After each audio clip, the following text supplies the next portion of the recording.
Okay, I'm calling to order the May 20th, 2021 meeting of the Traffic Safety, Bikeways, and Pedestrian Committee. So we'll first do the approval of the minutes from April. Do I have any questions or concerns about them before we get a motion? Move we approve the minutes from April 2021. Second. Okay, we have a motion to accept them in a second. All in favor of accepting the minutes from April 2021, say aye. Aye. And I will abstain since I was not here. Great. Okay, and any nays? Okay, seeing none, those are approved. Next is the appearance of interested citizens, which is a time for regular folks to bring up any issues that are not on the agenda. Seeing no one here, I will move on to the next. Okay, so now moving on to the pedestrian flag program recommendation. Yes, Wayne? Go ahead. Okay, I was just going to say that as a refresher for everyone, I went to not this last city council meeting, but the one before it, and presented a packet which I probably should have sent to you, Debbie, that you could have seen what it was we gave. But basically, I do the minutes for the council, so I get the packets the day after, so I had yours. Okay, great, thanks. So basically what I had done, Jamie and I tag teamed on it. We did a little description of the proposal. We showed what the idea is. And then there were some pictures that we included of the two intersections, this being the Cherry Manbren, and then the other being the Brooks Alder intersections. And what I had done as part of the presentation was, in addition to showing street view, I tried to show the distance between the crosswalks and how, absent a signalized crossing, it can take a little while to get across, especially if you're a kid or maybe an elderly person or a mom pushing a stroller.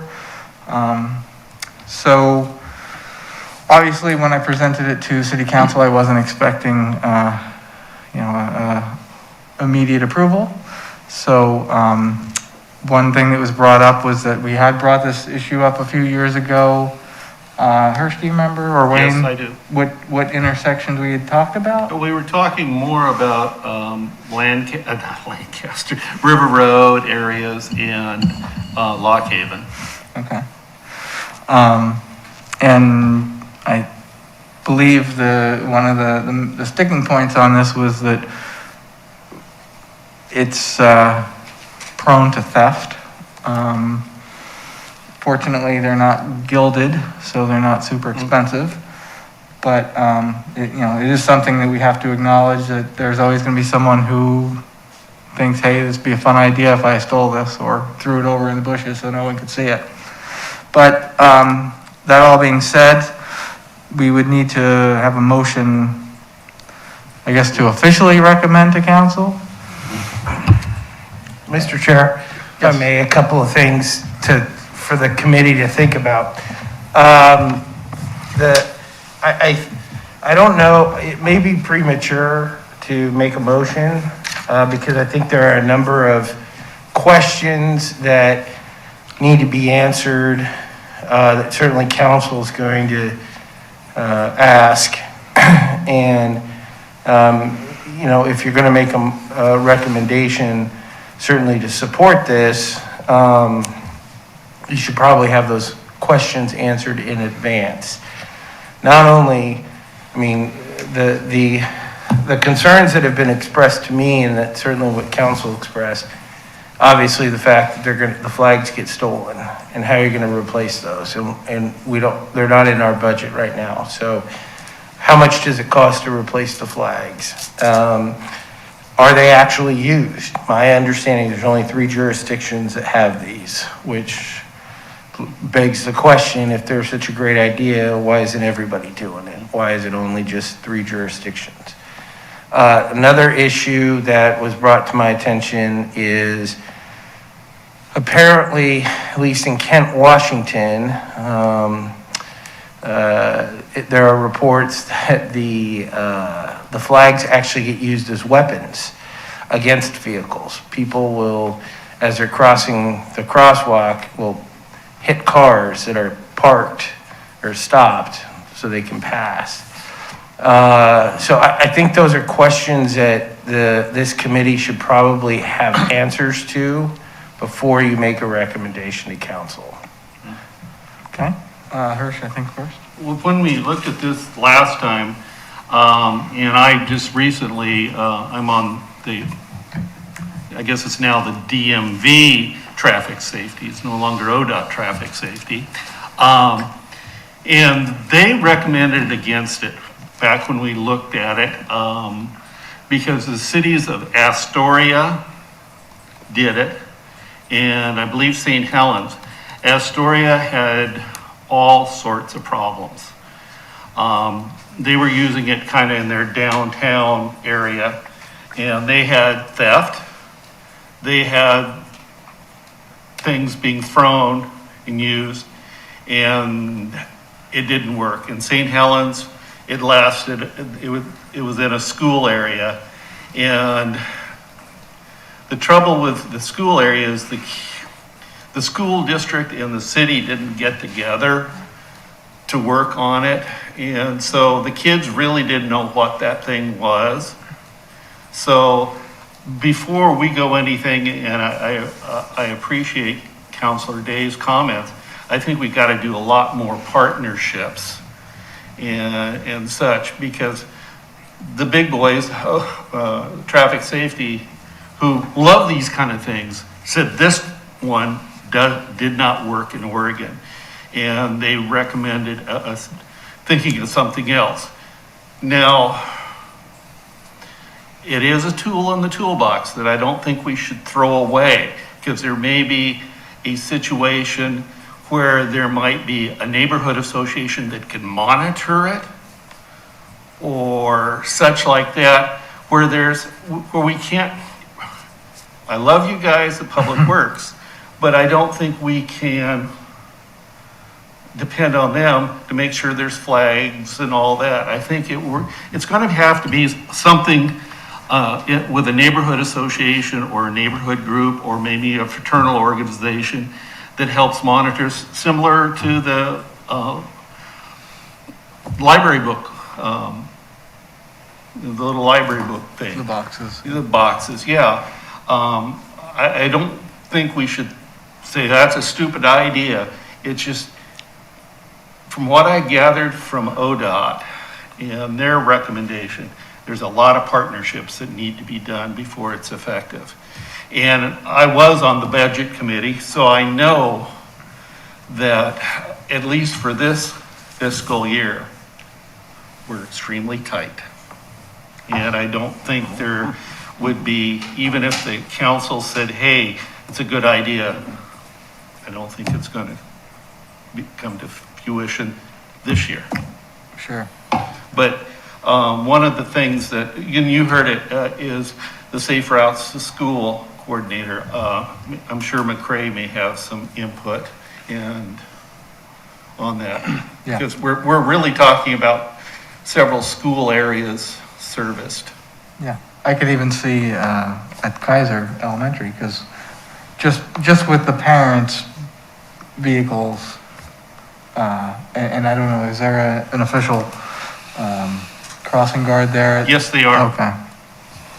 So that might not be as necessary then. There's crossing guards at Lock Haven and Windsor Island, across from the apartments.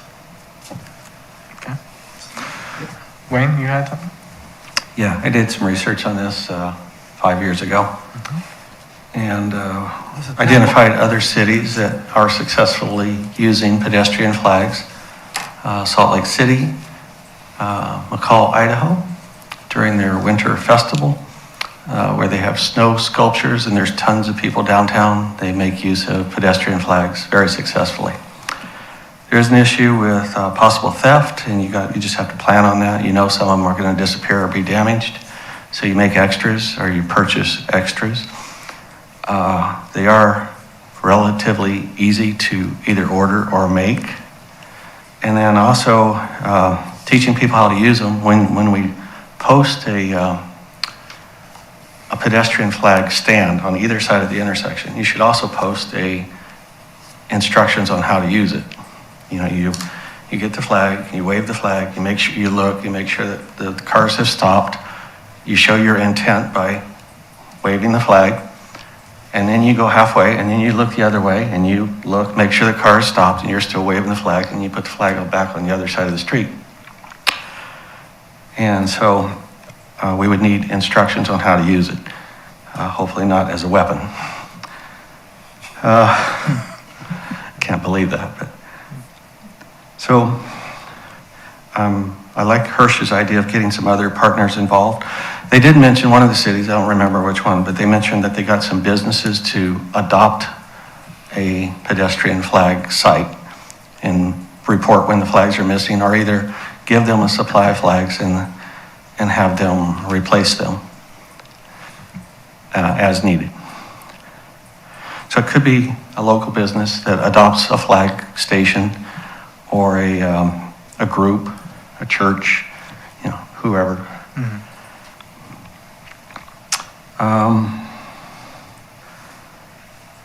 How much do they cost to replace them? They can be ordered. The flags themselves can be ordered. They're relatively not expensive.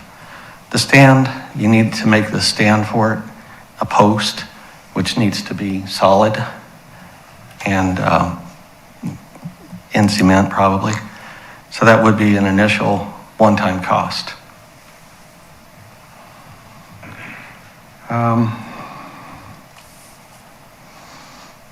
How much are they used? McCall, Idaho, they're used extensively. Salt Lake City, they're used a lot. They're adding more of them. Kent, Washington, I believe was mentioned. I'm going on memory now, but other communities are using them successfully. St. Paul, Minnesota has used them successfully. Yeah, that's all I have. Well, I agree that, you know, some education, even some coordination with safe routes to schools, talking to some of the PTA or neighborhood associations. It's never good just to dump something out and hope people just get it.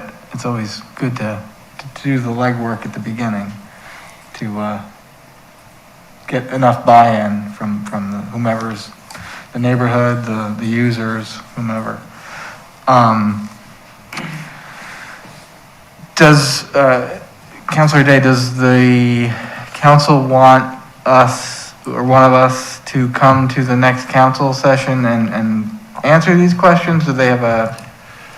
Well, if my recommendation is that the committee prepare a report to the councilors, to the council, without answering those questions, the chances of, you know, if you just recommend tonight, you know, let's recommend this, the chances of the council doing it are slim to none, and slimmer leaving town, simply because, I mean, cost, you've got cost problems, you've got liability problems. I mean, what if somebody grabs one of these things and hits somebody with them? I mean, there's all kinds of questions out there that need to be answered. Does that happen in St. Paul or McCall or Salt Lake City or Kent? You know, what happened in Astoria and St. Helens?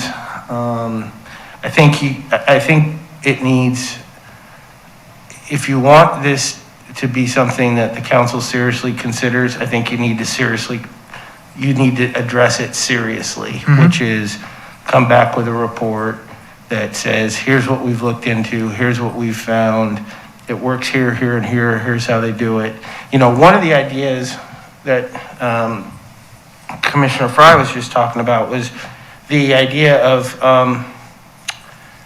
businesses. Well, a business could sponsor one of these, right, and put their logo on the flag. you know, as a kind of a form of advertising, I suppose. I mean, those sorts of things might be something that would entice somebody to consider doing that. So my advice, the best advice I can give you is answer those questions in the form of a report or something like that, and then you present it to council, and, you know, they can decide what they're gonna do about it. Because what I can tell you what's gonna happen is, no matter what, Public Works is gonna be asked to weigh in on this, because they're the ones who are gonna be tasked with maintaining the, you know, whether it be the flags or the posts or whatever. So I would make sure that you have those questions buttoned up before it gets to that stage. And they're going to ask ODOT, traffic safety, who's Probably. going to say no. Probably. Because 5 years ago, it was not a maybe, don't do it. Well, Wayne, Jamie and I have been working on it. Would you like to join in with us in drafting up a report for, since you've But done some? I think you need to have ODOT's recommendation in the report. That would be part of, Because I don't think Public Works would pursue without talking with ODOT. Correct? we will talk about this and schedule something? I'm a little hesitant to say yes to that. I have surgery on Tuesday Oh, to okay. replace my hip. Okay, well, then I won't push that on you. But So Jamie and I I, will be able to sit at a computer and develop, you know, do research and stuff like that. Maybe I can add some value. okay. Well, I will, Debbie, can I send Wayne and Jamie direct emails on that, or how does that Yeah, work? that's fine. Okay, Mike, yes. in the process, the piece that's missing that I see for a lot of people is educational. Education of drivers. It's not just, it's drivers and pedestrians. It's that I still come across people who do not realize that every intersection on River Road is a legal crosswalk. And then when a person's standing there at an intersection waiting to cross. Showing Okay, intent, so- showing So intent. the drivers don't know, I don't think all of them are just doing it deliberately. I still think, and I see it every day I drive down River Road, lots of people jaywalking, crossing okay. So those two pieces are probably as important as the flags. I mean, if people start behaving correctly, the flags are still important, but it's people's ignorance that's causing most of the trouble. So that needs to be addressed when you present this, because see, if I was sitting back and looking at it from a third person, I would say, well, what about that? What do you plan on doing about that? Well, and Debbie, maybe you could speak to this. Say everything, works, the city says sure, and we want to do some type of education, and Sergeant Lede too can chime in. Are we allowed to use the local media as avenues of information, like talking to them and radio, newspaper?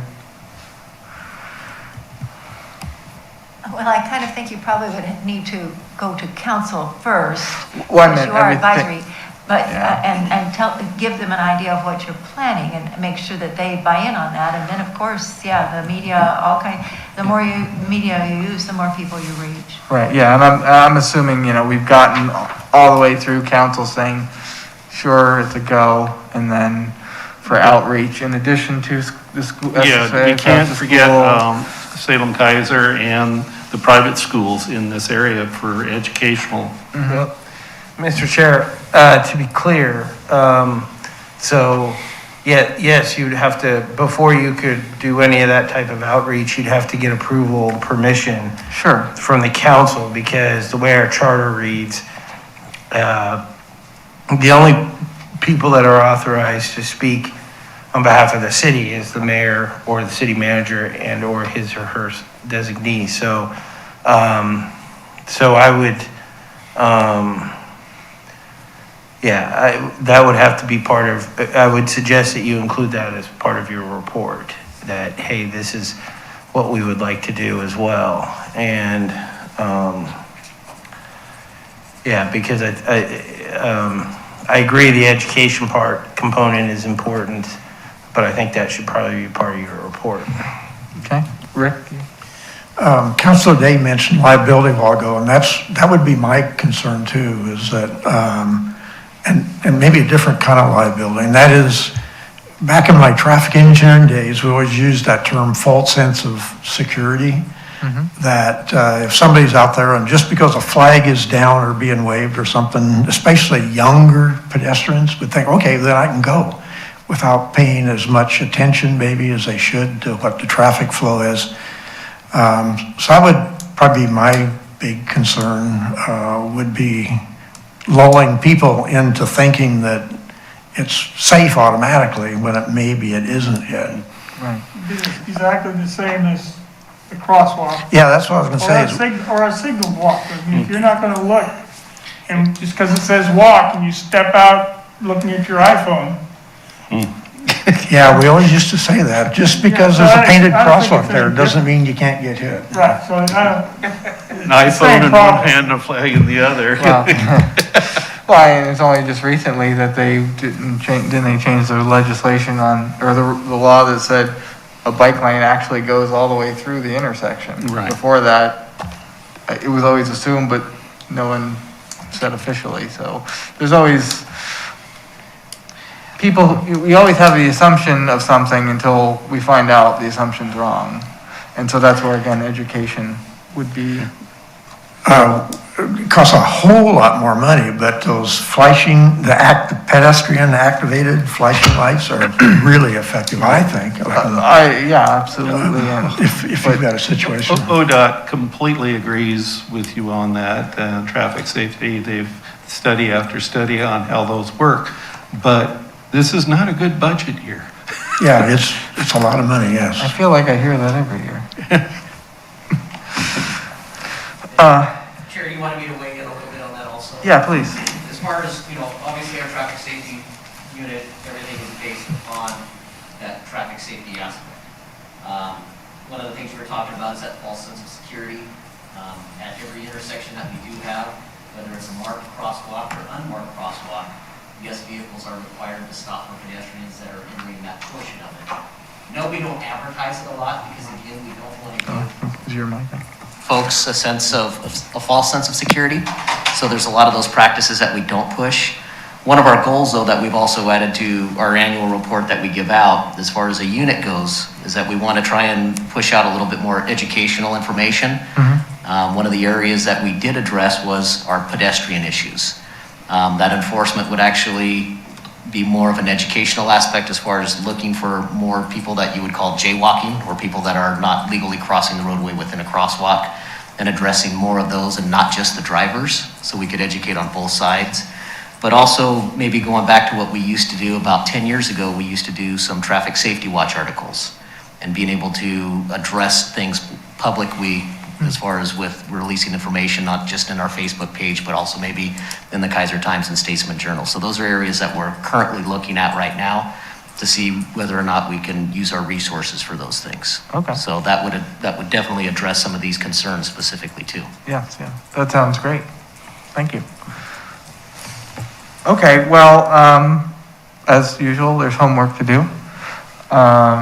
So we will pause on the motion to recommend to council. I would assume the same case will be next month too.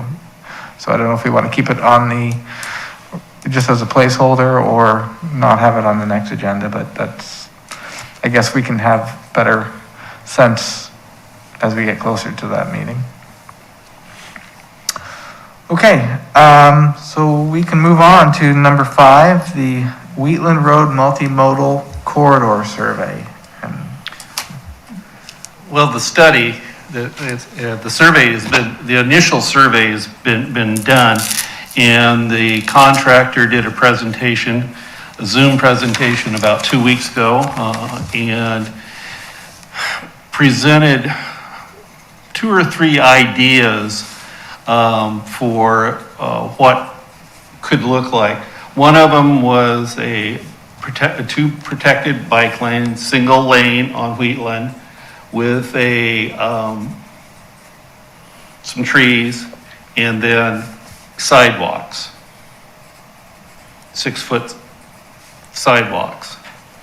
And then another picture was a 6-foot that would be on the west side, and then a 12-foot multi-use path on the west side, or on the east side of Wheatland, with again protected bike lanes, a median with trees, and then trees along the sidewalk.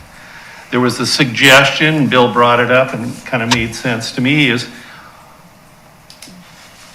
and they were going to do some more research about how to do it, is to make both sidewalks on both sides 8-foot.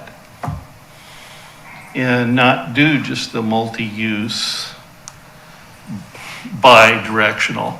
So there's going to be several visuals that will be presented, and there will be open houses again, and hopefully they might actually be physical open houses for the public to see in June. If COVID protocols are still in place, then it'll be Zoom presentations. But they're coming up with some really reasonable traffic slowing for Wheatland,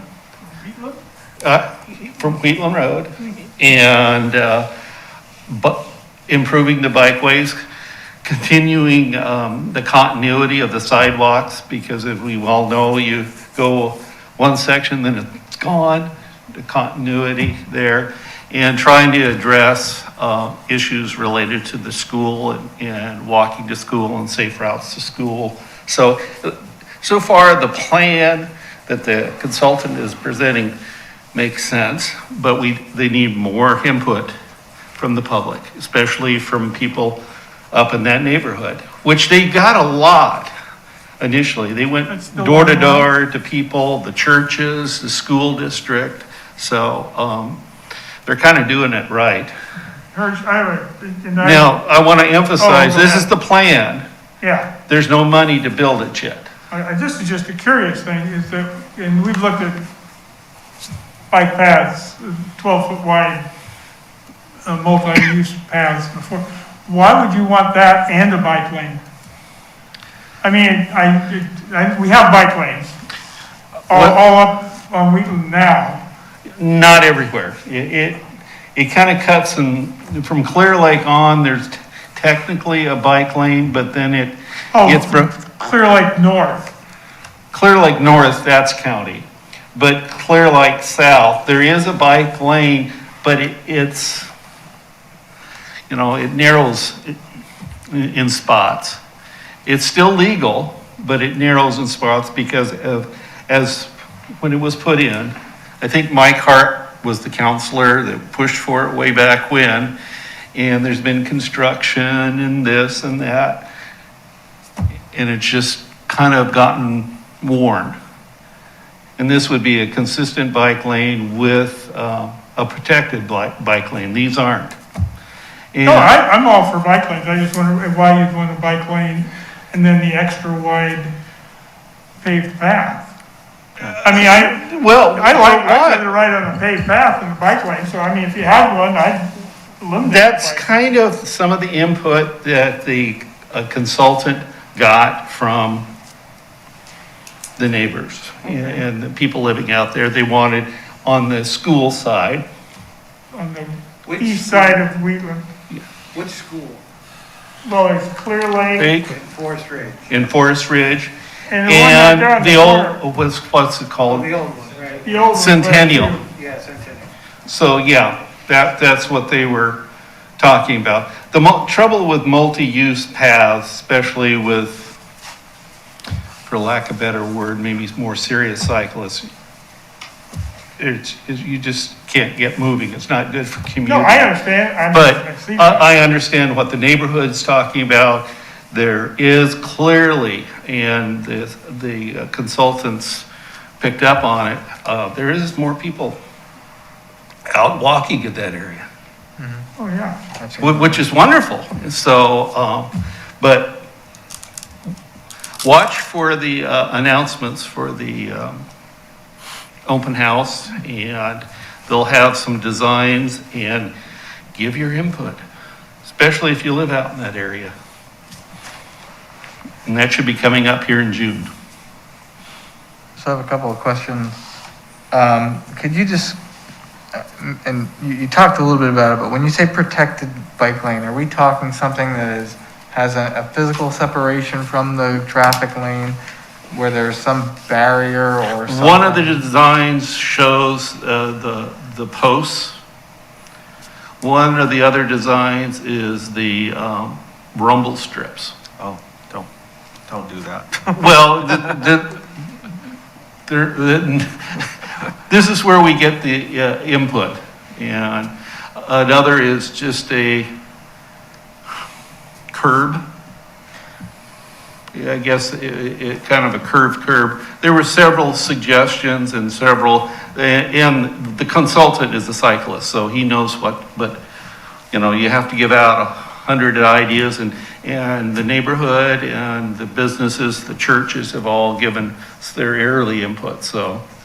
But nothing like what there is on whatever road that is, I'm blanking on the number, but that goes by Monmouth and Independence, that one that goes along that road that takes you.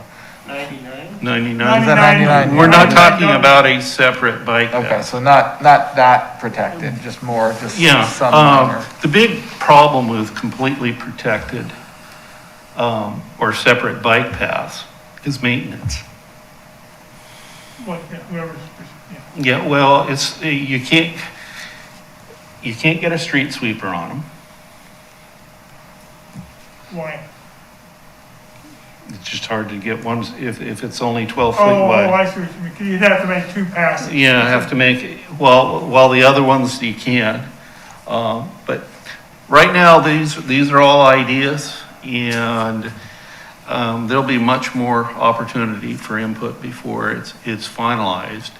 And again, there's no money to do it, but with some federal grants, state grants, even some possibly safe routes to school monies in the future, yeah. My questions, I guess you could put it under scope creep, but Hirsch, do you know, there's a lot of bike traffic that goes all the way out to Wheatland Ferry. Yes. Has there been anything said about Marion County doing something with their section of the road if the city of Kaiser is going to do it out to city limits? Yeah, at this point, I can actually tell you no. Marion County up to this point has been very anti-cycling and stuff. However, there are new commissioners that understand especially economics and tourism, because that's also where the scenic bikeway from Eugene comes in, is right up Ravenna. And like you said, there's a lot of people that are traveling on bikes and stuff. Pretty often, there's large groups Yes. coming across there. Yes. So I see something in the future, but not right now. There also is a brand new, and Mike may have already met him, the new Public Works Director at Marion County. He's not Ryan Nichols? Yeah, yeah, he's only been there a year, Yeah, but he's been in a previous position there. but he's got this new position, and I met with him via Zoom meeting early last year about bicycle tourism.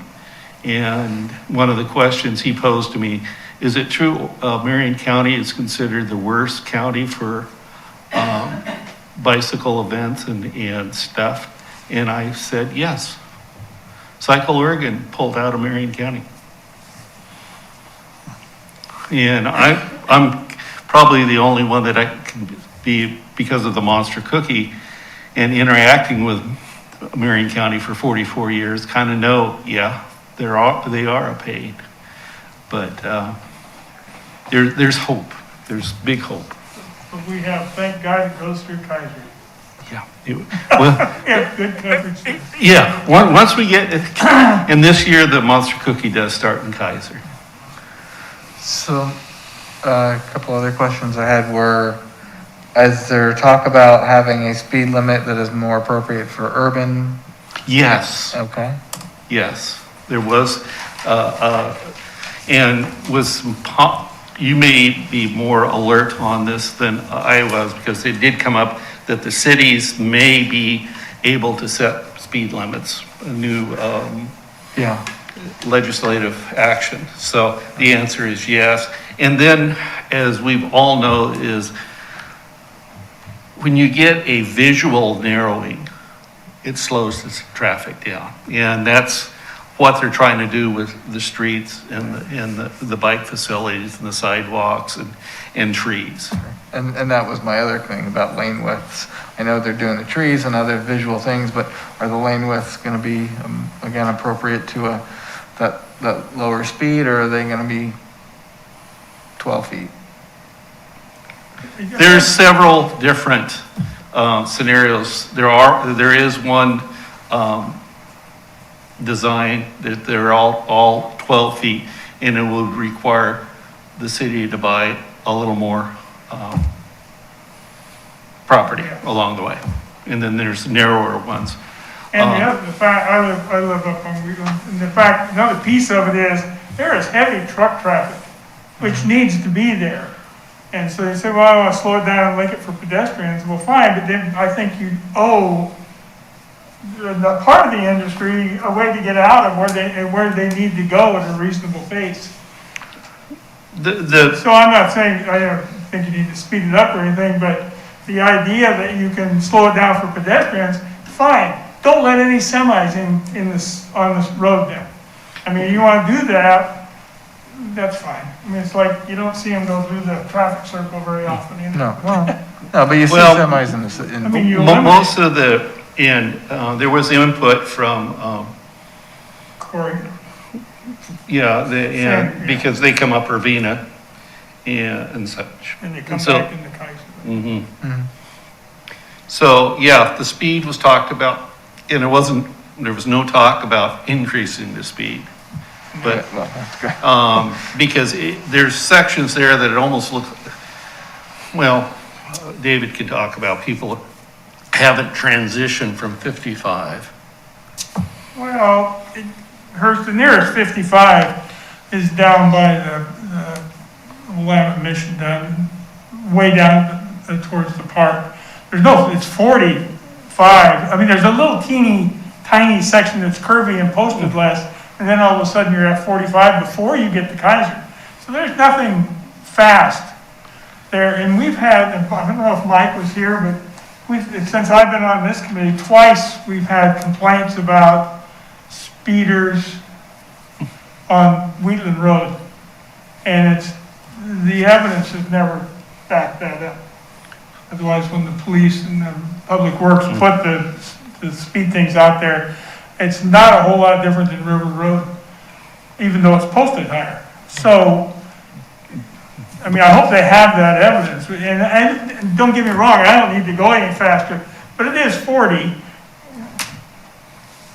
Well, with all the designs, and I think there was like 4 or 5 that, drawings, all of them will have the visual narrowing effect. Yeah, and that tends to have more effect than a number on this Yeah. piece of, on a board. And there was, the barrier or the, 2-foot barrier between the travel lane and the bike lane, that was played between 2 feet and 3 feet. So, okay. in various scenarios. So, yeah, speed was definitely discussed at our last meeting. And then with this legislation that would allow the city to possibly lower it to 35 or whatever. Okay. Well, that kind of takes what I was going to say for number 8, so I won't belabor that issue. But, Wayne, did you have any input on this? I'm good.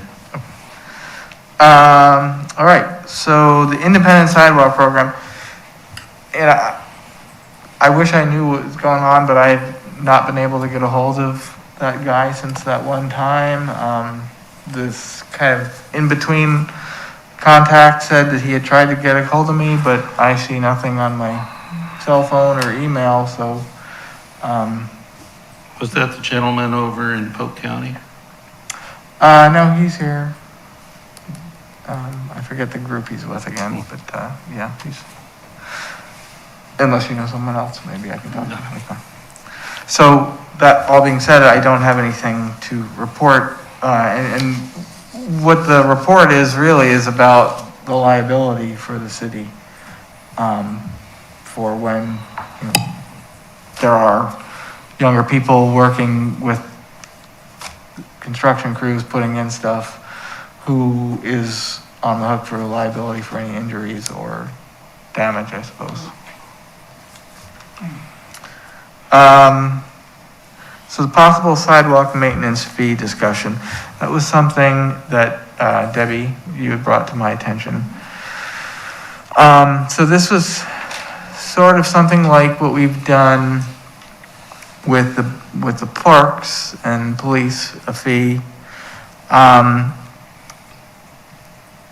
My hesitancy on that is, and this is based on two things. One, people see more benefit to a park or police, and so might be more willing to part with their money on that.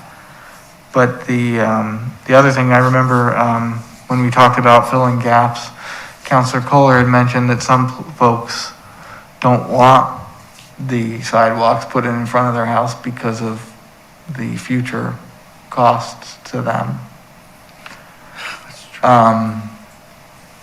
So, thoughts? Well, anytime any Kaiser committee even mentions fees, we need to for sure go and talk to council, because they are the only ones that can use the word fee or monies and stuff. And my old neighborhood, Southeast Kaiser, is probably the area that has the greatest need for sidewalks, central here and southeast. And Mike, you can help me. If we suddenly got millions and we started doing sidewalks, say down Clark, on both sides, how much would an individual homeowner might be tagged? Or a property owner? Because those are a lot of rentals there. That's a hard one to say because the cost will incur. As far as, we talking sidewalk, curb, gutter, the full 9 yards, there's no storm drainage down there, so you're gonna have to account for where the stormwater is gonna go, so I can't really put a number to that But right they now. would be liable for some cost. Well, currently, they'd be liable for all the costs. I mean, that's, right now, Yeah, that's what I'd be worried about. right now, if you want a sidewalk, and you and I and Hirsch decide we want a sidewalk, we have to pay for it. I think, yeah, it's not the way, I'm pretty sure, everybody. Mr. Chair? Yes. I may be wrong here, but at one of my meetings this week, they were talking about the new CARES or the new American Recovery money that's coming. And it, as I understand it, it's a lot of money, and it's for infrastructure, which, isn't that what sidewalks are? I wondered if, my point is, maybe if the committee, at one point, the committee was working on priorities for places for sidewalks, maybe they should get those ducks in the row, just in case that money is available, and you can say, well, here, we've done this work, could you maybe put some sidewalks here? So, just if I. Now, Tim Wood, in doing the budget presentation, and our approval 2 weeks ago of the budget, did mention infrastructure monies, but he had no idea what Kaiser's portion was. And so it'll be some, and Debbie has a very, very good point that, you know, we couldn't, the Public Works couldn't say, well, we're gonna use it all for this, because we have no idea what it Didn't we is. come up with a list? Yeah. last We did, year, yeah. We did. And Yeah. we prioritized the ones we Yeah. thought needed, okay. So And that's I- already been Mr. Chair, part of it. Yes, Counselor Dunn? I'm not sure, well, I understand the concept behind the sidewalk maintenance fee. There's actually a process in statute that property owners can utilize if they want to build infrastructure. It's called a limited improvement district. Yeah, So if a number of property owners in southeast Kaiser, or really any portion of Kaiser, want to construct an improvement, whether it be storm drains and sidewalks and gutters and curbs and everything else, there's a method there for them to do that if they want to.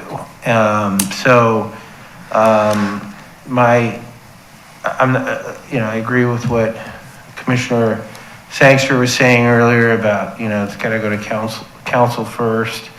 Budget's tight. I mean, that's gonna be our mantra. But I'm not sure that a fee is necessary because you've got the tool of limited improvement districts available in case somebody wants to, build sidewalks in their neighborhood, they can do it. Well, if I understood Debbie correctly, the fee would be a citywide fee that would go as kind of a pot of money that would then address gaps throughout the city. It was, I think I sent it to everybody. It was a program they have in several different cities.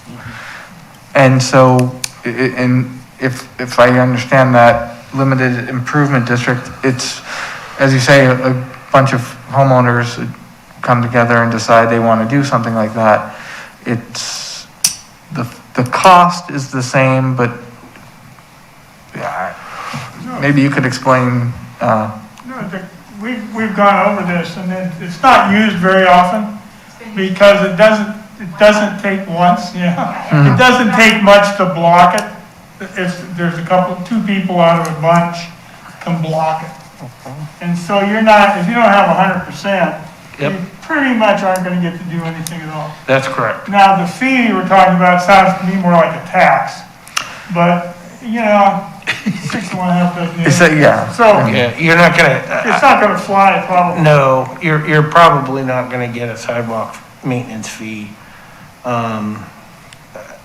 They had enough trouble getting the parks fee and the police fee passed. Like you said, for things people readily can grasp and understand. I'm not sure that a sidewalk maintenance fee would get much legs.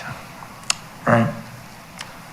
Well, I got one. Yes, Wayne? In the back side of the minutes from last month, Debbie's added a whole bunch of sources of funding. Many pages, 28 pages of state funding and federal funding. There's all kinds of, if we read through this, we might find something, a whole Yeah. bunch of, Again, but that's going to be something that's external to the city, not something that would be city resident funded or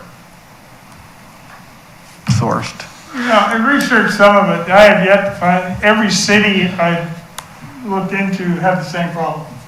And in Portland, obviously Salem,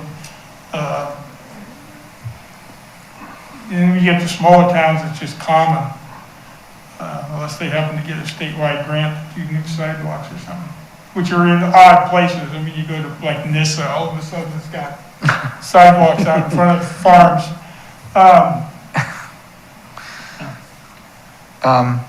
But the last piece of it is you can encourage the city to put that as we don't have any money, but the city could say we're gonna do $10,000 worth of sidewalks a year. The city could do that, have Public Works put that in as their budget. not that you have it, and you may have spent the money somewhere else anyway, but I think that is an option, just like you put in roads. And we do something like that for ADA ramps around town where certain intersections don't have ramps. We set aside a certain amount of money that yearly Yeah. goes towards that. And we started down south on the west side and we worked our way north as we've, come up. We took a pause here this last year, but of course this last year was a different year, so. Another thing people don't realize is they want to put a sidewalk in, and most people can afford to put a sidewalk in. They can't afford to reroute a storm drain. No. And they can't, or they're saying, well, you're gonna start messing around here, you're changing, somebody has to do something with their sewer lines. And very often, the power lines are in the wrong place, all sorts of things can happen. And people need to realize that the sidewalk may be the smallest cost to that project, the actual cement, may be the smallest part. So, I really like the idea of paths better than, paved paths or gravel paths, where you could. The problem with gravel paths certainly, and even paved paths to a certain extent, is try and get a wheelchair on them. Yep. Yeah, it's an improvement over trying to run the wheelchair across somebody's lawn right now. Right? Yes, but. I got a son in a wheelchair. I can tell you gravel is worse than grass. Yes. Southeast Kaiser, I gotta stand up for. That's one of the bigger areas that doesn't have sidewalk, and it's what would be considered old Kaiser. And the center lines, I had property on Clark right over here, and where the utility lines and stuff would have to be moved to put in a sidewalk, as well as the drainage, as you said. And the easements are not uniform. You found that out too. Yeah, and it's not straight, so you got the easement here, and then a few feet there, it goes this way. And, if Kaiser had been founded at the same time Salem was, we might have all that taken care of. But the county just, fine, just go build, and that's kind of our curse. And Southeast Kaiser, there are people that are in need that live in that neighborhood, that if you suddenly walked up and say, I need X amount of money because we want to put a sidewalk in, they're going to have to give up basics. And I would not want to do that. Well, getting back to the priorities, one thing. But I do like the idea of watching that infrastructure money. Yeah, absolutely. Getting back to the prioritization, one thing I was trying to do was, and I haven't been successful yet, but getting all the schools in Kaiser, doing I can't remember if I was looking at a 1 or 2 mile buffer around the school, and then getting the sidewalk layer of the gaps in those and really focus on those areas that are within that buffer around the school that are really important and lacking. So that is something I'm still working on, so hopefully that'll help. I'll have it for next meeting. Okay, well, move on to the speed setting. Hirsch alluded to that, but that the legislation that was allowing for cities to allow for slower speeds. Some cities, like Portland, had already started working on that, where they were dropping their speeds in residential zones to 20. But then with the state level, where I think ODOT was leading it, depending on the context, whether it's urban or rural, the street hierarchy, arterial, collector, residential, they have this whole grid of speed limits. And if I'm correct, I think I am, the River Road north from Lock Haven to McNary Estates would probably be eligible for a drop too, because it's 45 there? 40. 40, okay. I think the rest of River Road South would be as it is. Wheatland would be eligible.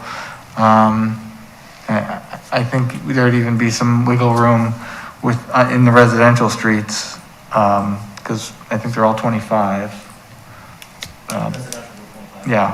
Wheatland and all those are all 46. Right, those are, 45 about, I want to say 10, 12 years ago. Yeah. Those were dropped down. so this would allow us, or give us the legal ability. I can't remember if you have to petition through ODOT on those streets still through that law, or if it's something that the cities would be allowed outright. Do you- Mike, don't we need a reason for doing this first? I mean, it's nice that we want to lower all the speed limits because of it. Why? I mean, the one you just mentioned has probably the least amount of pedestrian traffic, because I drive it twice a day. The section from Lock Haven to McNary Estates, hardly any pedestrians. Well, And there's no place for pedestrians to be going. I mean. right, seriously. but it's kind of the field of dreams sort of thing. Well, look, I'm all for it, don't get me wrong, but changing something just because it sounds good. Because you can. Right. Well, I mean, we can say we do whatever we want. Right. But I think we need to have some problems that we're solving. And then, okay, check with the police department. I don't recall, since I've been here the last 20 years, any major pedestrian accidents in that section, that's 40. So changing it to 35 would be solving a problem if bicycles are being hit, there was Well- heavy pedestrian traffic, there was a school anywhere nearby that kids would use that. Well, I don't know if you recall a few years ago, my son did almost get hit. But lots of people almost get hit. I'm just Well, saying. right, I understand that, but and I also live near enough that I can hear cars that sound like they're on a drag strip on River Road. So, which is in that strip in front of Wayne's Chair, house. if I may interject, Yeah, if that's the philosophy that we're going on, then you would want to lower the speed limits in the entire city for everything, because we're going to have a certain percentage of vehicles that are law enforcement.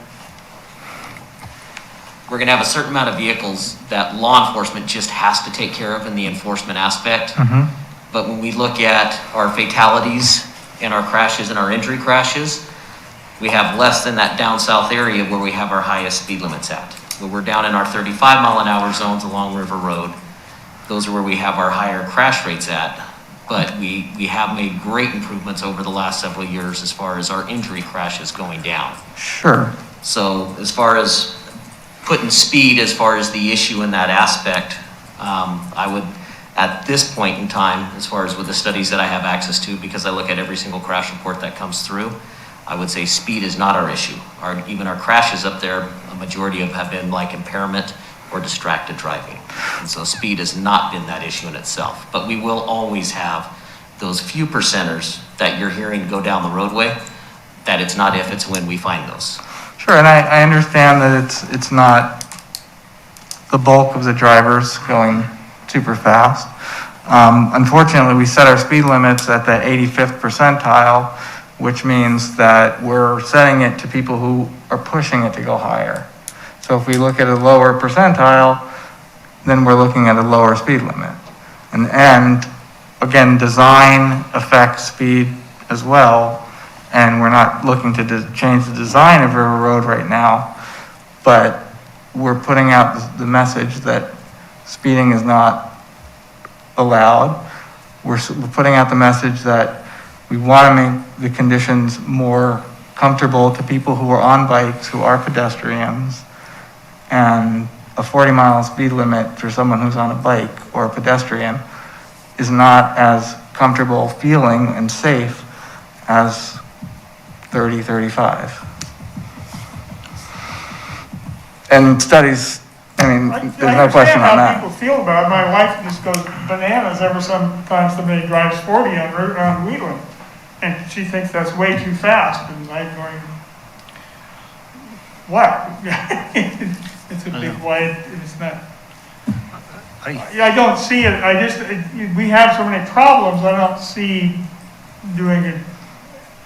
It makes more sense to take River Road and drop it to 20 than it does to change the 40-mile-an-hour speed limit on River Road, up over the hill. That would be, you want to do something, make it a 25-mile-an-hour speed limit from Lock Haven to Fred Meyer, the city limits. The law- That might do something. Right, but But we're the other not, one's not gonna do anything. but we can't do the 25 Well, yet. then why are we just doing it because we can? No, because it's in the urban It's setting now. It's not, if we were looking at River Road from north of McNary Estates, going north past, towards out of town, it's a more rural environment. Huh? As you're going north I know, out of I town. drive it all the time. Right, so it's a But more it's not- rural environment. Out towards Perkins Road? Yeah, Okay. yeah, it's a Yeah, more but rural there's environment. 2 farms out there that's not urban. Right, but, it's context. Is it in an urban setting or is it in a rural setting? Is it a street? Yeah. Is it a place for people to be getting from A to B fast, or is it a place for people to be living? Right, how about, let's do something that might be more effective, like let's eliminate all the driveways on River Road. I ain't going there with you. Neither am I. I'm just saying, if we're going to deal with problems, let's deal with real problems. Well, again, Not kind of generic. Well, personally, as a cyclist, I'd like all the speed limit in Kaiser to be 35. There you go. I really would. But How I about 30? understand every time we make a change, we better have a reason because we're going to be spending X amount of taxpayers' dollars. And I just realized that we have to have a reason and some data. And ODOT may be able to provide us some information. Mike Jaffe might even have stuff before we just do 35, 40, 25. or 25. On River Road, it's kind of, I know ODOT's kind of passed over the jurisdiction to us for River Road per se, but it's still technically a highway. So, there's commercial traffic, there's personal traffic, whatever. And somebody mentioned it earlier, you want them to move through.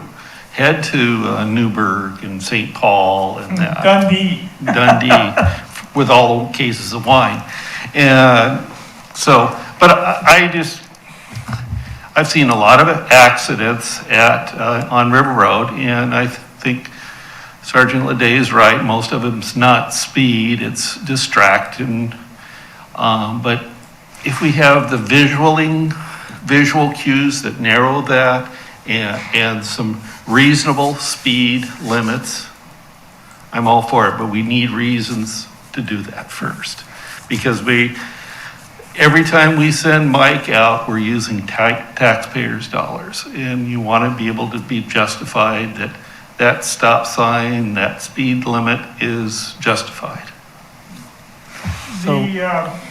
I think they slowed the traffic on River Road down when they put this 4-way stop at Clear Lake and River Road. I would suspect that slowed people down more than just changing the speed limit. So unless you drive there all the time, you're gonna realize that you now know that you have to stop. And that means you're probably not gonna take it up to 80 quite as quick. right. I'm just saying. For the record, that's actually in Marion County, that's not even city. road. I know it's Marion County, but I'm saying is that we slowed the traffic down on River Road. Coming into, Both ways, has to make them because of stop that, before yeah. And I understand that, but Hirsch, you were saying, with Wheatland study, they don't have the money yet for that project. Right. So that's a project that we're saying we want to do. Let's get all of our ducks in a row. Let's do it. Yeah, city council has approved the planning and everything, Right, so but it's, we don't have money for that. Now, do we have, so that would imply then that we don't have the money to do real traffic calming on River Road, especially that northern part, correct? not this budget. Right, and I would suspect And again, not we next- don't know how much money is coming for this infrastructure monies. My guess, based on what Tim was thinking, we're not gonna be able to do a lot of projects. Right, I would imagine not, yeah. Yeah. Just, I mean, just, you know, it's a pipe, you can cram only so much money in down Yeah, it before. right, and nothing so goes in. it's kind of, which one do we want to do? Do we want sidewalks or as a committee, or do we want calming speed, you know? But, you know, that's kind of it right at the moment. Mr. Chair, may I weigh in on this? Sure. So, I think we need to be clear about something.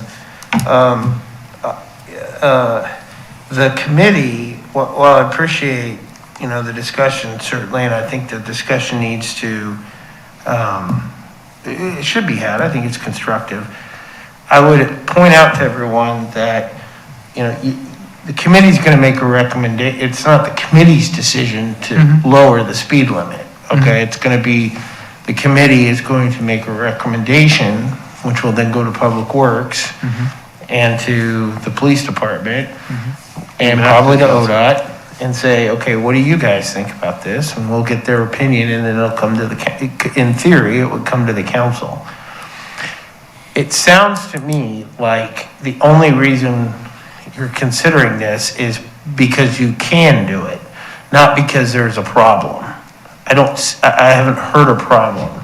Are there people who speed? Yeah, there's people who speed everywhere. You know, they're gonna speed whether it's 35 or 45 or 40 or 55 or 80 or whatever.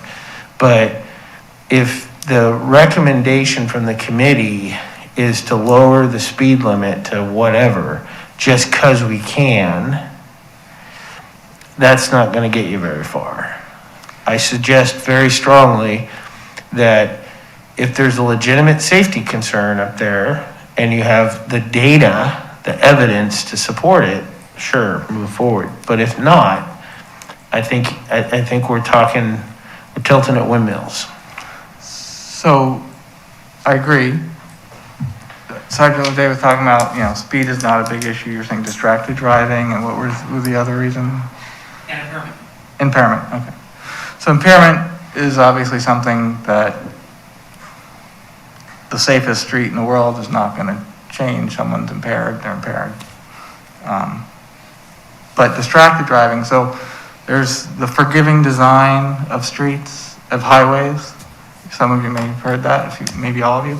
So basically what it means is if you are driving at a high speed and something happens, the forgiving design allows you to correct before you have an accident, right? So again, we can't do much about the design yet of River Road. But by lowering the speed limit, we are telling everyone that, hey, this is a slower speed limit zone.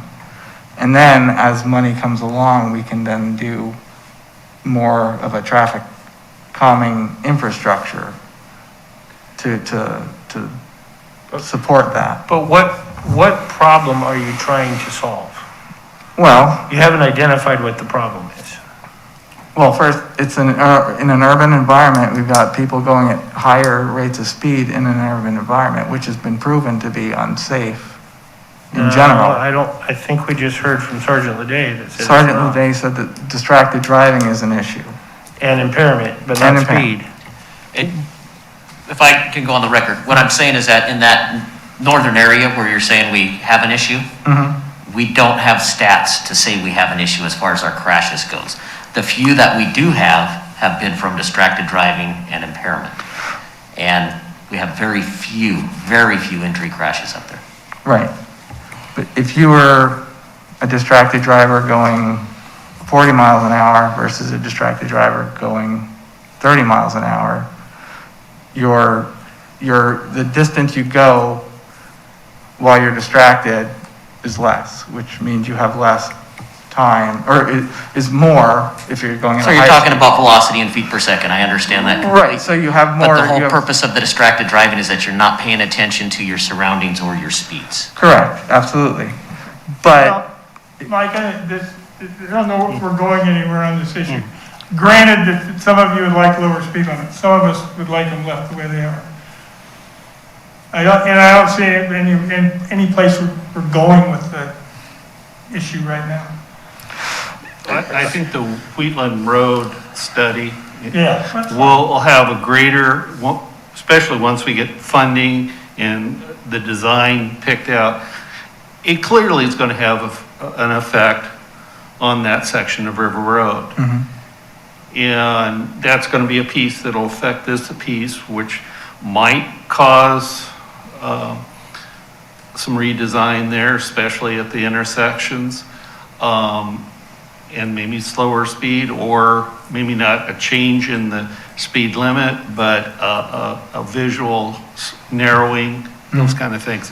But right now, I don't think we're there yet. So, anyway, we'll bring it up again. okay, We live in Spring Ridge off of Wheatland, and I would say both of those roads, Wheatland Road and River Road, north of Lock Haven, I'd call them suburban, not urban. You know, the number of driveways are really pretty limited between Lock Haven and McNary Estates. There's just the one road into the Stats Lake on the west side. On the east side, there's like, I don't know, 4 or 5 driveways is about all. Wayne's got one one. of them, yeah. And you know, even going north on Wheeling or going north on River Road, that's really, in my view, that really isn't an urban section as much as it is a suburban section. And you know, driving it every day also, I don't see an issue with speed there. I don't see very many people abusing the 40 speed limit. I mean, once in a while, you might see somebody, but it's pretty rare. Well, I would agree that it's not as urban as further south, but it is an urbanizing stretch, and that is You part never of. know, the city may change their urban growth boundary, we're gonna build Well, 1,000 houses out there in the farmland. right, but they even now, they on the So River when that Road. happens, we'll put it on the agenda. Okay, Yeah, I kind of agree. This is a good discussion, but it's, we're future talking here. All right. gotta start somewhere. I know, yeah, that's why. Claggett Boardwalk status, I don't have anything to report on that right now. Haven't been able to get a hold of the Corps folks. So move on to Wayne with the ODOT committee path, community path. Community path program, nothing new since last month. We had 2 ideas on the table that we were looking at, Claggett Creek Boardwalk and another Oregon community path connecting Kaiser Station to Country Glen Park. Okay. Stephen is not here. So on the next one with the ODOT sidewalk inventory, nothing, I mentioned a little bit about the, what I was trying to do with the, schools, but it had been on here, the NACDO thing, so I talked to Mike last time about bike buffers, and you were saying that the county paints the lines on some of the, No, they only do our striping, which would be the white bike lanes, the skip lines, and the yellow markings through town. okay, A private contractor does our pavement markings, which would be the bicycle legends, the stop bars, the crosswalks, everything involving legends, I'll say. okay. Well, so I thought for the benefit of everyone, instead of just sending you something, I would show you something that I was making. And this was a main area that I had been thinking of, but, so this is River Road, Lock Haven. And if you're all familiar with that corner, It's quite wide. I was measuring it out. It's from corner to corner, it's about 180 feet. Of course, you've got From which this. corner? What's that? Which corner to which? Oh, from this corner to this corner. Now, there is Okay. this island right here for the slip lane. But over here, you know, it is quite wide going up towards trail, which is on the next thing, I think. Yeah. So my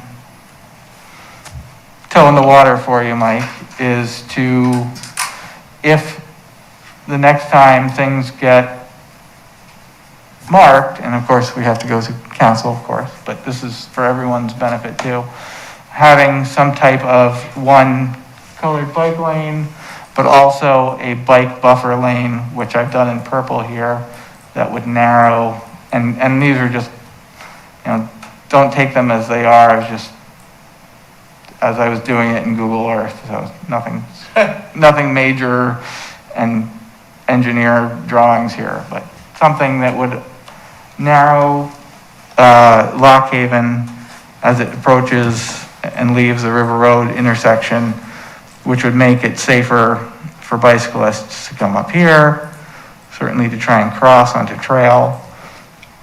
And then, as part of that too, I was thinking, well, why not some sharper corners with paint and perhaps even some type of, oh, pardon, sorry about that. So these are just a few examples around town where you have this is Verda, you have very wide crossing for pedestrians. This is over, blanking on the street name now. Raphael and Shoreline, just very wide turns. So you could do some type of painting, and then I was going to show you what it is I was thinking of, and even some bike boxes perhaps, like on Chamawa and Lock Haven, or River Road, sorry. So you could use something like this at those bump outs, or I think I have something like this. But the bump out is separate from those buffered bike lanes, so. What's the buffer consist of, like back there on Lock Haven? That generally is Can just. you go back to that one? Yeah, generally it's just a paint, so if you have the bike lane one color, the buffered part is just a white stripe that has diagonal striping. What's the red? Oh, the red, so well, I was thinking, those are the bus stops, so Oh, okay. that's where the bus stops are. So you'd have colored hash marks going down as your buffer in the pink, and then you would want the bike lane called out in green like you see in Salem and around Yeah, town? and Is the that whole kinda- thing doesn't have to be green, it's really where the major conflict point is, but just for people's ease of viewing in this area. Councilor Ross and I want orange. What? We want orange, Absolutely. Not green and yellow? no green and yellow. But, so that's kind of what I'm thinking of when I was talking about that, some buffered bike lane. So, oh, yes, So can you scroll, so we can see the purple there on Lock Haven? Just, I guess, move it up. zoom in, or, No, I just, you mean up, as it kept going up? I'm just trying to, go back down, I guess. Oh, I see, you want I'm to sorry. pan west? Yeah. Or pan east, right? Okay, so right there where the purple is, Yeah, in between the purple and the sidewalk, would that be a green bike lane? Is that the idea? right here? Yeah, Yeah, that too. I wanted I was getting a little lazy there. no, just so you know, I'm colorblind. Okay. I mean, I can see colors, but I have a hard time with them. So I wanted to make sure I knew what I was seeing there. Yeah, So that's the idea then. right, Is that right? so, obviously it wouldn't have to be green the whole stretch. Right. But certainly down here where you've got the conflict point, maybe even having some type of bump out, because it is a very wide, I think it was, gosh, I'm blanking now how many feet it was just between here and here. That's all right. You may know, Mike. I'm not sure. Yeah, but it's quite wide here. And then, as from personal experience, trying to get across on a bike here, you've got accelerating cars coming up Lock Haven, and you're trying to cross not just over a 10 or 12 foot lane, but 15, 16, 18 feet from the bike lane. So, to everyone's viewing pleasure, I thought I'd show it to you and see what you think. And if you, Mike, when you guys are talking about restriping, if that's something that we can have a conversation of, hey, would we want to do it here? Would we want to, is that in the budget? I can tell you it's not in the budget right now, and it would be something that you needed to bring forward, and it would be considered a project. So if your project is Lock Haven, we need to come up with something, a conceptual idea like you've done, and then present that and see if that's something we'd want to do moving forward, instead of just giving it to me and going, well, hopefully you can fit it in and at some point. So, just let me ask, so when you talk to whoever you're contracting with, and you write up your contract, is that something that you can, with public, obviously with Bill's approval and Bill's getting approval from the city, is that something you guys can just do, or is that something that we have to present? I would say it'd be something you'd present, and it would be considered a project, just as the reflectors that we put along River Road, separate issue. You didn't come up with something and say, hey, we need to present this and take care of it. It was a need, and Bill saw the need, and we... He saw the need and he was urged by city council. Well, that's one way to put it, but, and then we got that taken care of. Yes. So this is not something, that's thousands and thousands of dollars of paint or what have you, and design, and there's legwork into it, so. Hirsch, you were going to say? Well, this is where, especially where there is conflict, the striped bike lane lines are pure danger. And I'm a cyclist, I use that. So I do like a color contrast. And ODOT Traffic Safety, the Bike Ped program, and the bike engineer does recommend color contrast, so motorists know that you're merging over one way or another. But I see this as, I know River Road in Lock Haven, there are going to be some projects in the future.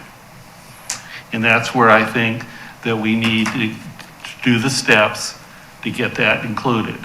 Because paint doesn't last forever and you got to change it. So get on the docket for that. And I keep bringing it up, but I think the Wheatland project, once it gets funded and going, is going to be a good example of how merging and the separated bike lanes, or protected bike lanes, I should say, are going to be. I really like Chamala Road till you get to River Road. Yeah. Because that's another place. Heading west on River Road, or especially heading west, you have no lane as a cyclist. You have to go merge with the traffic.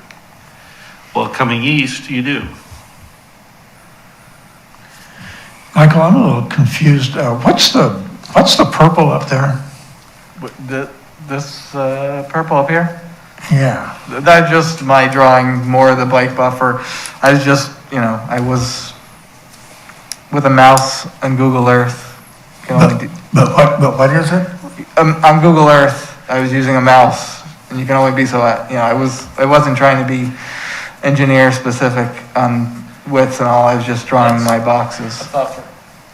The bike buffer, so you're at the bike lane and then you've got your buffer strip next to it. That's what there'll be some side of bike separation on. in the Right. It plan. looks like it's the same width as a traffic lane, though. I'm still confused of what it is, though. So have you ever seen a bike buffer lane? So you've got your bike lane and then there's either a different color or a diagonally striped. It can be anywhere from 2 to 3 feet. Yeah, I don't want to call it a lane because that sounds like it's something you travel in, but it's just some separation. So it basically, instead of having car tires right up against the bike lane, it has them, when they're paying attention, a couple of feet past that bike lane or outside of the bike lane. Okay. So one thing it sounds like the traffic or transportation plan is where something like this would basically become part of the system. And until it's that part of the system, it becomes a individual request. Yeah, Wayne?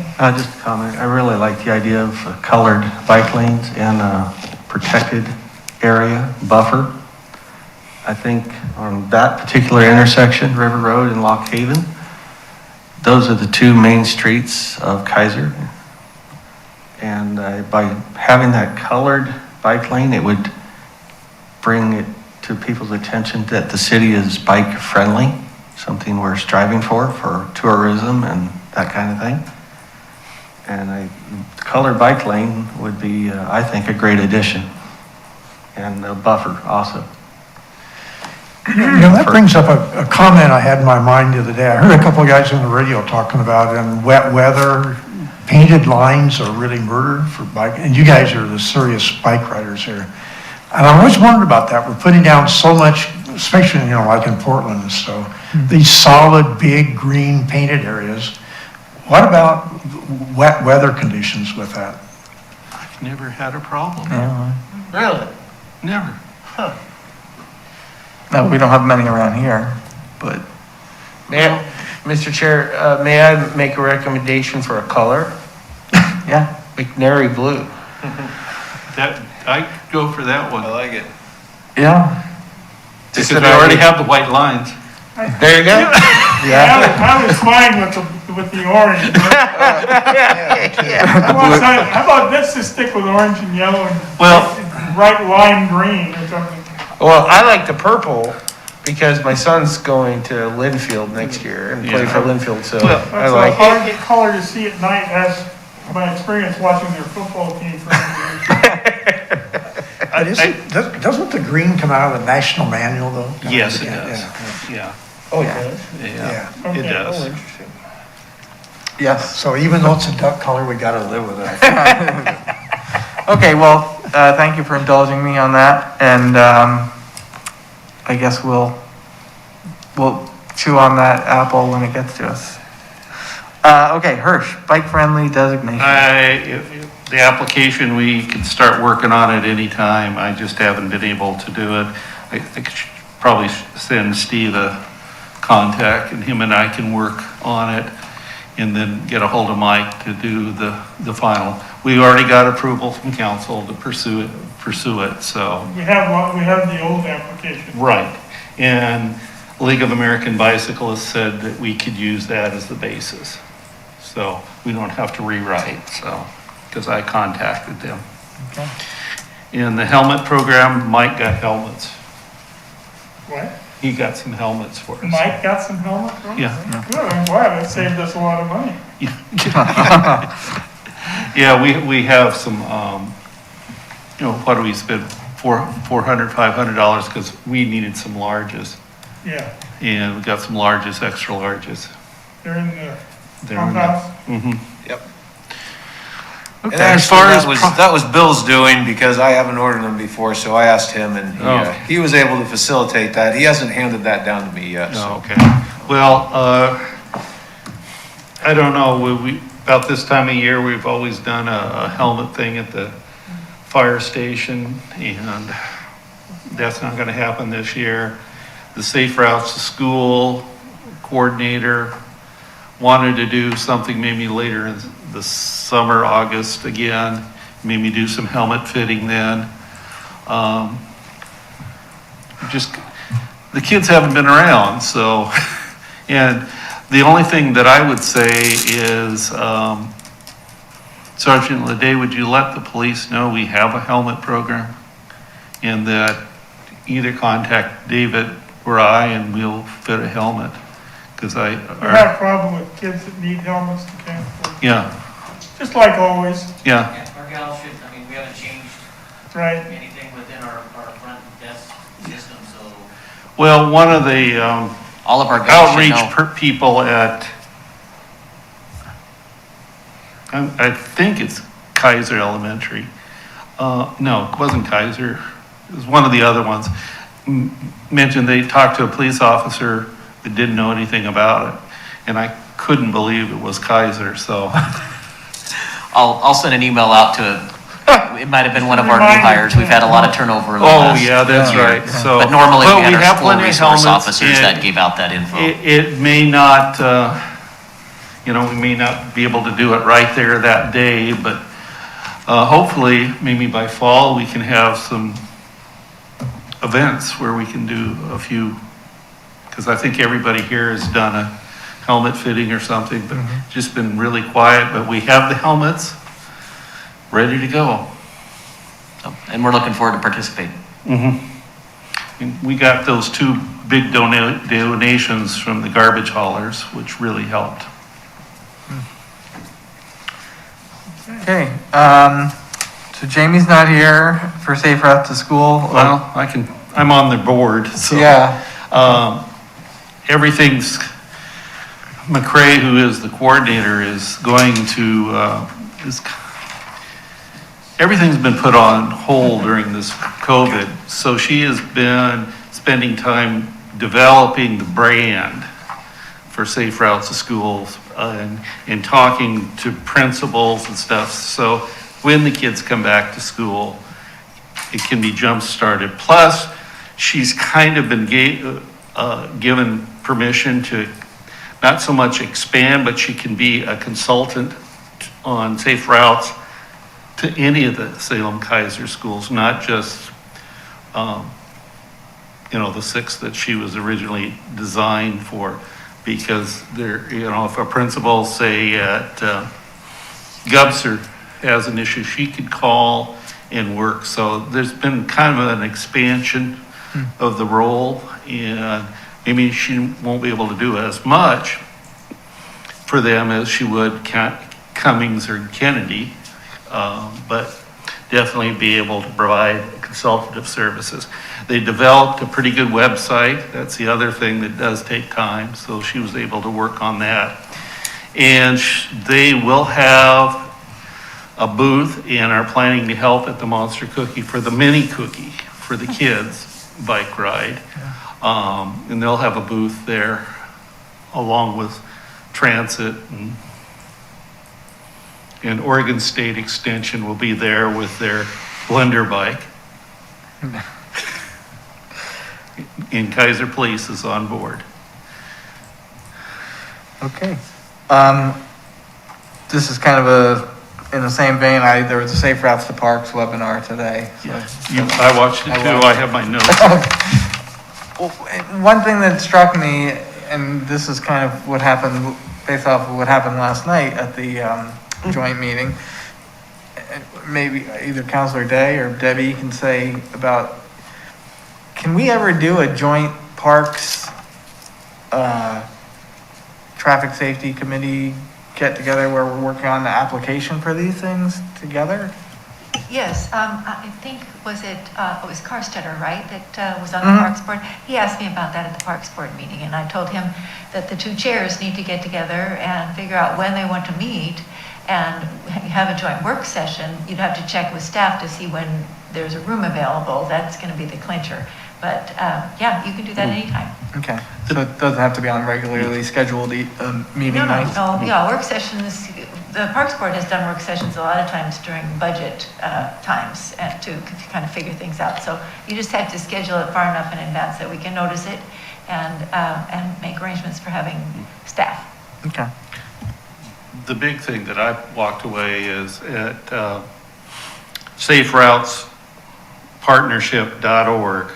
They have a toolkit that they've developed for communities, advocates, park districts, park board, us.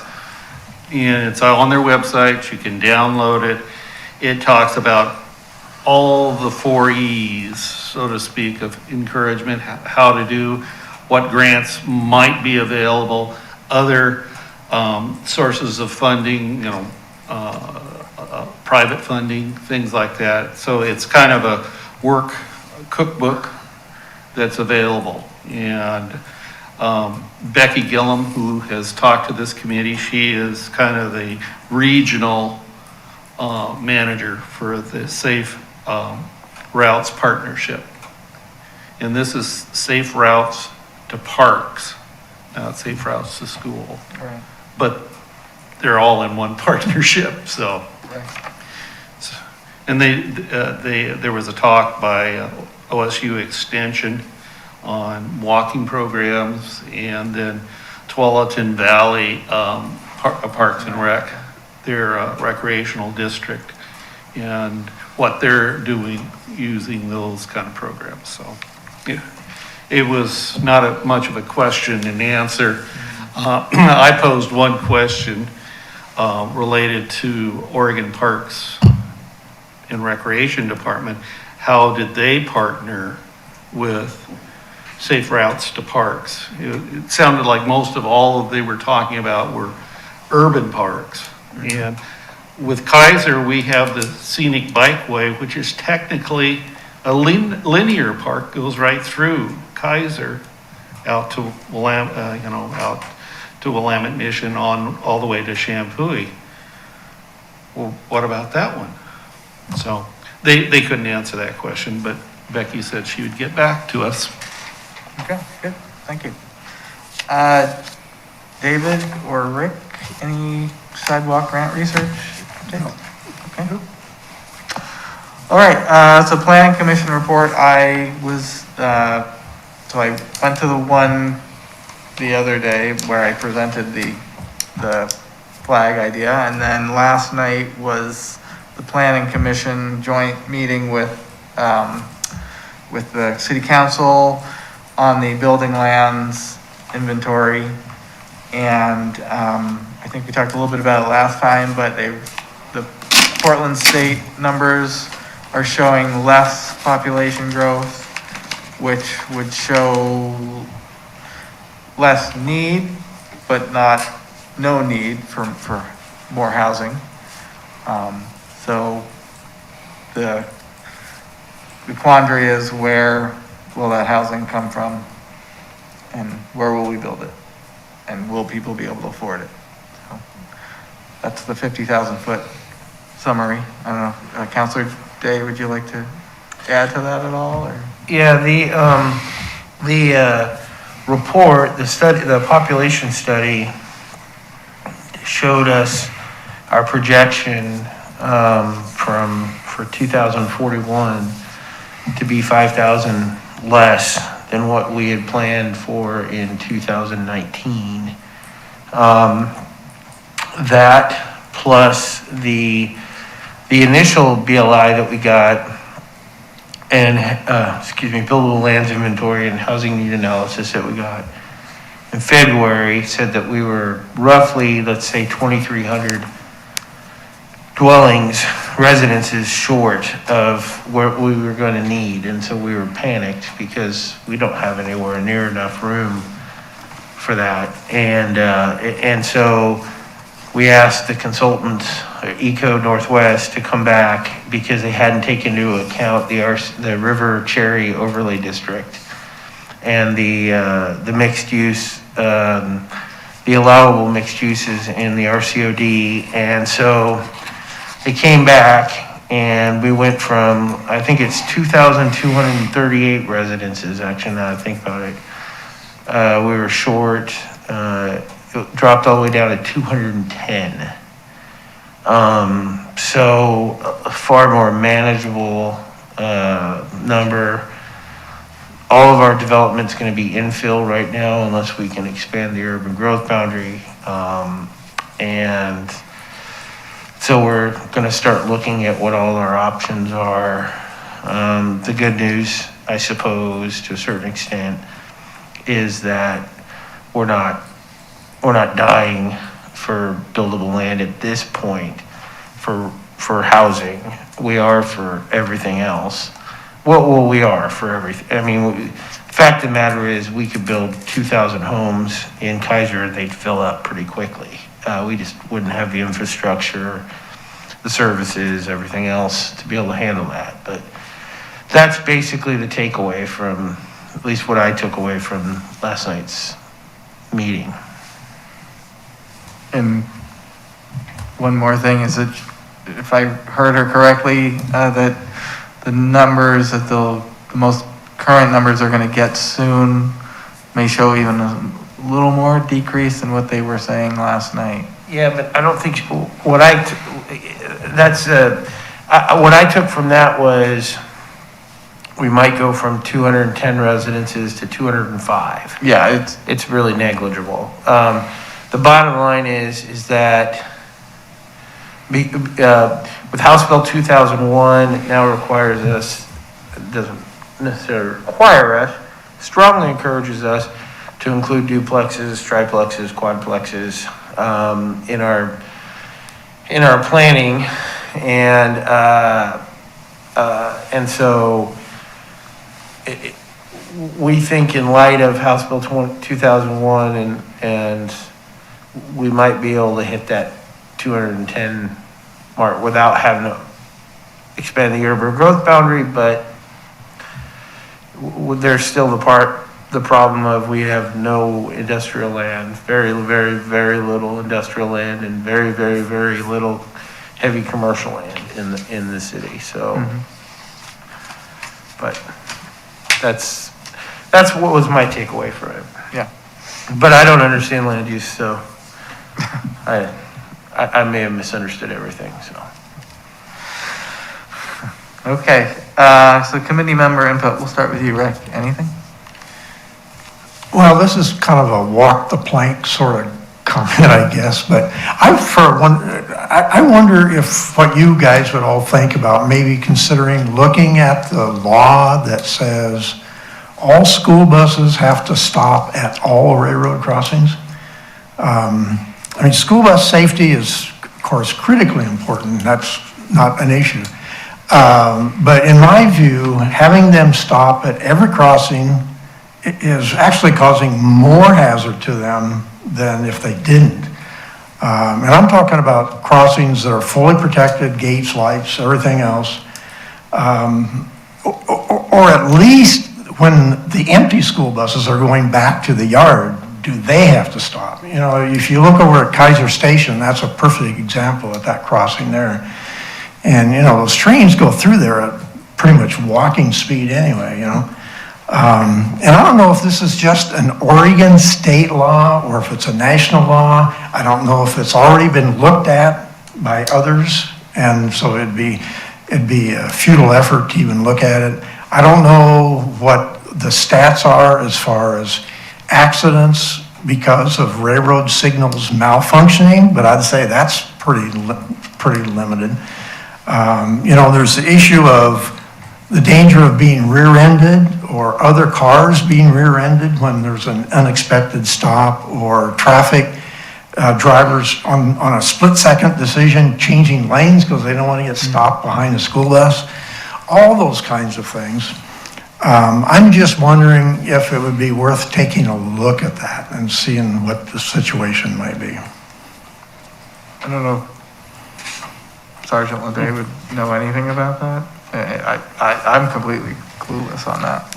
I know exactly what he's talking about because I also coach for a rural school district. And when we travel, we have areas where we're doing 55 miles an hour and they have to stop for a gated area, which seems a little scary at the time. I don't necessarily know it would apply for here in Kaiser though. Mm-hmm. So I think that's something that we would have to be talking about. This committee, finding something and talking with legislation about as far as setting state laws, but I don't think we really have anything that could affect Kaiser itself. You know, and obviously, this committee can't make a decision, but if it was going to be raised as an issue by somebody would have to start that ball rolling, is all I'm thinking about. Yeah, David, go ahead. The jurisdiction for school buses is the Oregon Department of Ed, Student Transportation Section. And they base a lot on federal law. We'd have to look at that. And so it's clearly state law, but based on federal law. And because you go to any state and ride a school bus, it's going to stop at the railroad tracks. As a cyclist, you come up behind a bus going pretty good speed, and all of a sudden there's a railroad tracks and stop. I know what you're saying, but. The problem is when you got a load of 72 grade school kids in the back of the bus, and it gets hit by a slow-moving train, that's a hell of a lot worse than two cars getting wrecked. Well, that's true. And the other one is, I love, the first thought I had was at least they weren't, if they kept going, when they stop and they go, there's nobody in front of them. And I always worry about getting caught halfway through an intersection, have the car slam on its brakes, and the truck is sitting across the tracks. Or the school bus is sitting right across the tracks. And that seems to be more likely to happen than a rear end collision, which was avoidable anyway. Department of Ed, Student Transportation probably has those regulations on their website because they have to do training for bus drivers. So just to clarify that, it's not just school buses, but it's all commercial motor vehicles if they're in Right, transport or of hazardous materials and material such, trucks, yes. yeah. Well, yeah, I think that might be a bigger thing than any of us have control over. Somebody want to look at it? Yeah, if you want to. I'm looking it up right now. Oh, good. I believe I'm not entirely sure, but what I've found seems to support this. So when I was in law school, we had to do a report, or we had to do a case where somebody got hit by a train. So I learned a little bit about railroad crossings and their regulations. They're almost all exclusively federal. So it's probably a federal law. And that's what my research seemed to show. It's probably a federal law that requires school buses to stop at railroad crossings. So that might take a while to change.